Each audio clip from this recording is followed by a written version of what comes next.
Hello and good day everyone. Welcome back to our channel. So this time ang ating pag-uusapan ay tungkol sa area. Okay, so let us define what is area first. So area refers to the amount of space inside a two-dimensional shape measured by counting how many square units can fit inside it. Okay, so find the area of a triangle. Okay, so here we have the formula, which is area is equal to base times height divided by 2, or 1/2 times base times height. And we have here an example number 1. A triangle which measures a height of 7 feet and the base 8 feet. Tanggalin natin si 10 feet dahil hindi naman siya kasali dyan sa ating formula. So let us solve the problem. So that is area is equal to base times height divided by 2.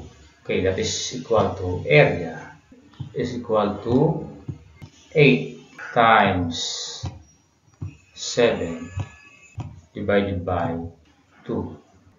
Area is equal to 56 divided by 2, and that is equal to area is equal to 56 divided by 2, that is equal to 28 square feet.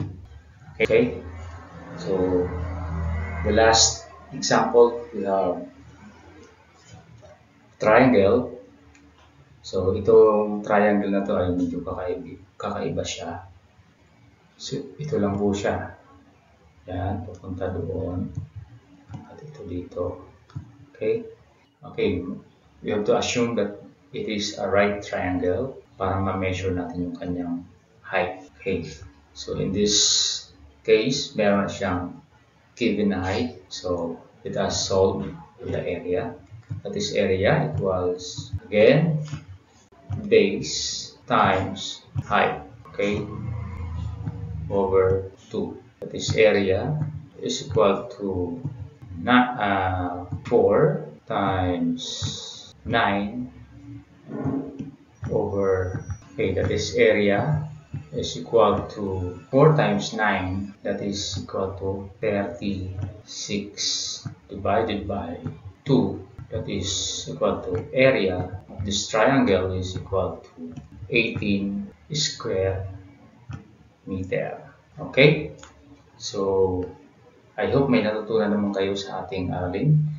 Hanggang sa muli, this is Math with Robix TV. Please subscribe to our channel. Thank you so much for watching.